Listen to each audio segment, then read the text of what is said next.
my girlfriend shouted loudly. "If you don't like our jokes, you can just pay and leave."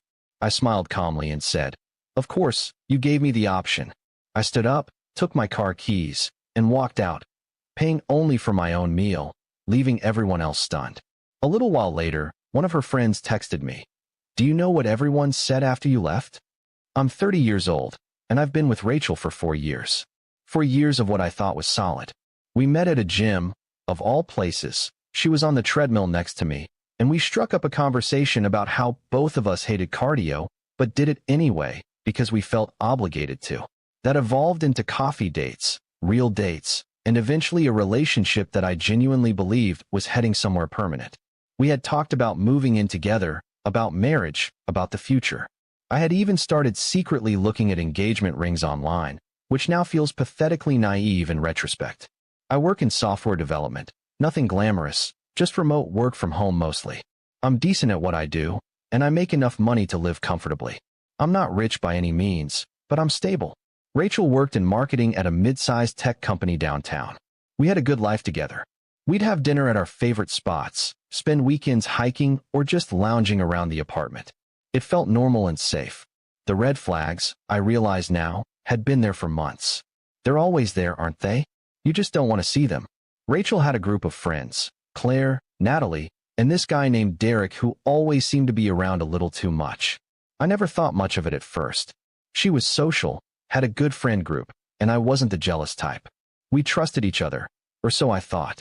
But over the past 8 months or so, I'd started noticing that their group hangs were becoming more frequent, and Rachel's attitude toward me had shifted. Nothing dramatic, just subtle jabs disguised as humor.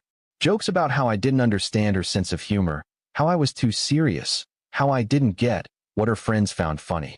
That Saturday night in March, we went to dinner at this Italian place downtown that Rachel and her friends loved. I'd been looking forward to it. Rachel had promised it would be just the two of us. But when we arrived, Claire and Natalie were already at our table, with Derek pulling up a chair a few minutes later. I hid my disappointment and just went with it. It was fine. I liked these people well enough. Except it wasn't fine. Throughout the meal, the three of them were laughing at jokes I didn't hear the punchlines to. Inside jokes, I assumed, the kind that build up over months of friendship. But then Rachel leaned over and said something quietly to Claire, and they both looked at me while laughing. That's when my stomach did a little flip. I'd experienced enough of life to recognize when someone was laughing at you, not with you. "What's funny?" I asked, keeping my tone neutral. "Nothing," Rachel said, waving me off. "You wouldn't get it." Okay. Weird response, but I let it go.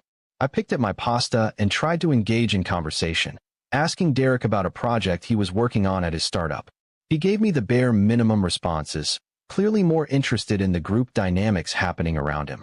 Every few minutes, one of them would say something that would send the other three into fits of laughter, all while exchanging these loaded glances. About 40 minutes into the meal, as I was genuinely enjoying my tiramisu, Natalie said something to Rachel that I didn't quite catch, but it ended with her looking directly at me with a smirk. Rachel bit her lip, trying to suppress her laughter. "Seriously, what is it?" I asked, a bit more firmly this time. "If it's about me, I'd rather just know." Rachel set down her wine glass and looked at me with an expression I'd never quite seen before. It was contemptuous, almost. "We were just saying how funny it is that you think this dinner is going well." My chest tightened. "What do you mean?" "I mean," she said, exchanging a glance with Claire, "that you're so oblivious.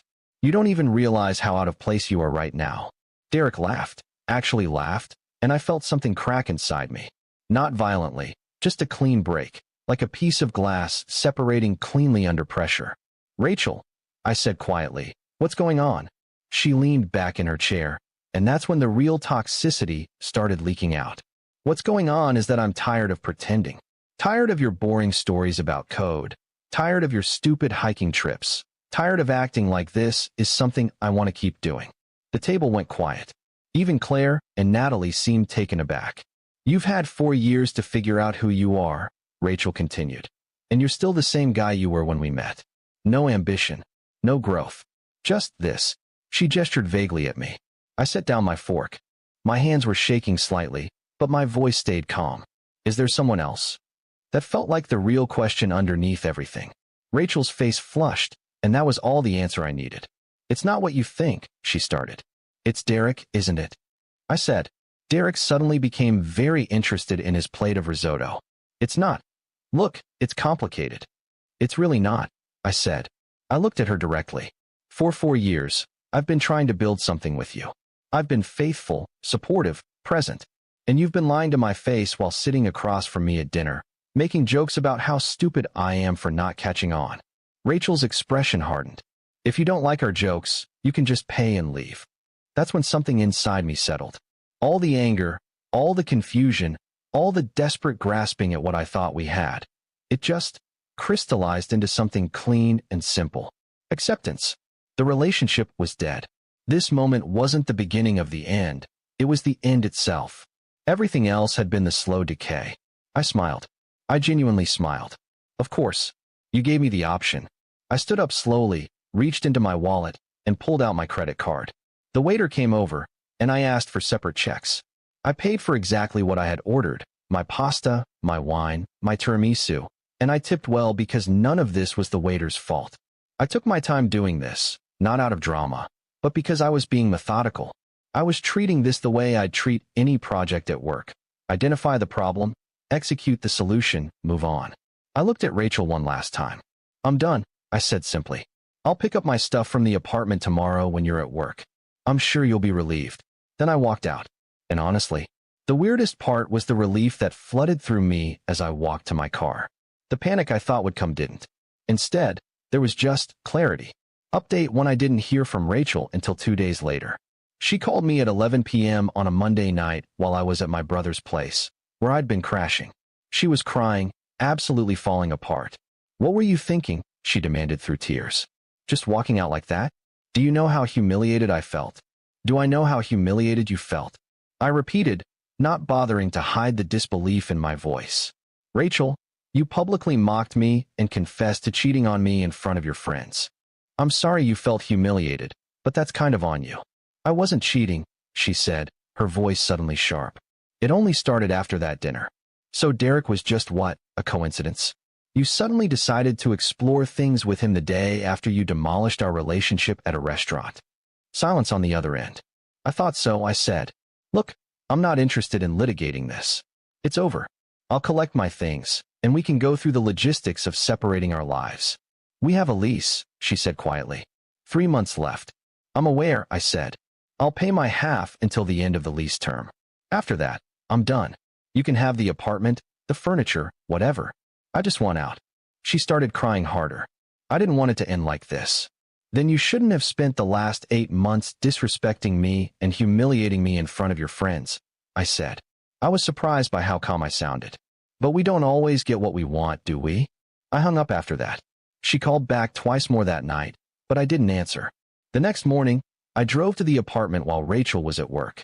I packed methodically, clothes, books, my gaming setup, photos, anything that was clearly mine. I left everything else. I also left a note on the kitchen counter. Lease paid through June. I'll transfer my half of rent and utilities each month. No contact after this unless it's logistical. I wish you well. I signed it, left my key on the counter, and drove away. Update 2 about 2 weeks later, Claire texted me. Out of nowhere. I almost deleted it without reading, but something made me open it. Hey, I don't know if Rachel gave you my number or what, but I wanted to reach out. I feel really bad about the dinner. We were all being assholes, and I don't think what Rachel did was okay. For what it's worth, I told her that at the time. I stared at the message for a long time. I wasn't angry at Claire the way I was at Rachel. Claire had been complicit, sure, but she hadn't been the one who spent 4 years lying to me. I texted back. I appreciate that. Thanks for saying something, even if it didn't change the outcome. She responded, Derek broke up with Rachel. Apparently, he never actually wanted to date her. He was just flirting because he thought it was harmless. Rachel told him after you left that she'd ended things with you, and when he realized that it happened because of him, he freaked out and cut contact. Now she's telling everyone that you're the bad guy for abandoning her. I read that 3 times. Derek broke up with Rachel. She threw away a 4-year relationship for a guy who didn't even want her. I thanked Claire for the heads up and told her I wasn't interested in drama or gossip. She respected that, and we haven't talked since. Update 3 6 weeks after the dinner, my friend Tom ran into Rachel at the grocery store. He mentioned it to me casually, saying she looked rough. He didn't go into detail, and I didn't ask for any. I had moved forward, gotten my own apartment, re-established my routines, started spending more time with friends I'd somewhat neglected during the relationship. I was doing the work of moving on, the unglamorous, quiet work that nobody really talks about. But I did something I'm not particularly proud of. I looked at her Instagram. She had posted a few stories over the past month or so, mostly pictures of wine and generic inspirational quotes about growth and healing. But there were also photos of her looking noticeably thinner, with dark circles under her eyes. The comments from her friends were all supportive, telling her how strong she was, how she was glowing, how she deserved better. The bitter laugh that came out of me was involuntary. She deserved better. As in, better than the guy who'd been loyal to her for 4 years, who'd supported her career goals, listened to her vent, showed up consistently. That better. I closed the app and didn't go back. Update for the final piece of this puzzle came around week 8. I was at a coffee shop near my new apartment, working on a project remotely, when Natalie walked in. We made eye contact. She looked uncomfortable, the kind of uncomfortable that told me she wanted to approach but wasn't sure if she should. She approached. "Hey," she said awkwardly, sitting down across from me without asking. I wanted to apologize for how things went down at that dinner." "Okay," I said, keeping my tone neutral.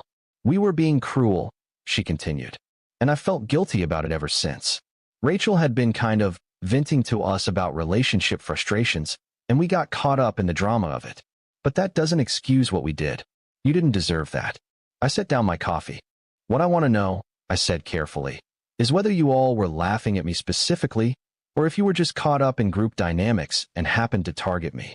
Natalie looked genuinely uncomfortable. "A bit of both, I think. Rachel kept saying these cutting things about you, and we laughed because it felt like bonding or whatever. But she was much harsher behind your back than she was at that table. That detail actually hurt more than I expected. Not because Rachel had been harsh. People are harsh about their partners sometimes. It's human. But because it revealed how intentional the public humiliation had been. She'd been warming up the audience before the kill. "Thanks for telling me that," I said. "And thanks for the apology. I'm not going to hold on to anger toward you. But I'm also not interested in rebuilding a friendship right now." Natalie nodded. "I understand. I just wanted you to know that you didn't deserve any of that." She left after that, and I went back to my laptop. Final update: it's been 4 months now since the restaurant. I'm at a place where I can think about what happened without feeling that sharp sting in my chest. Rachel and I go through the motions of finalizing the lease and our separation. She reached out about a month ago asking if we could talk, and I declined. I think she was hoping for some kind of reconciliation or closure conversation, but I've already had my closure. It came when I walked out of that restaurant. I've processed a lot of what happened in therapy, and I've come to understand that Rachel's behavior wasn't actually about me failing her. It was about her failing herself. She was bored or unhappy or both. And instead of communicating that or being honest, she chose to pursue someone else while actively mocking me. That's on her. The only thing on me is that I missed the signs earlier. But I'm trying to be gentle with myself about that, because the signs were there if you looked, but they were also subtle enough that I'm not sure anyone in my position would have caught them immediately.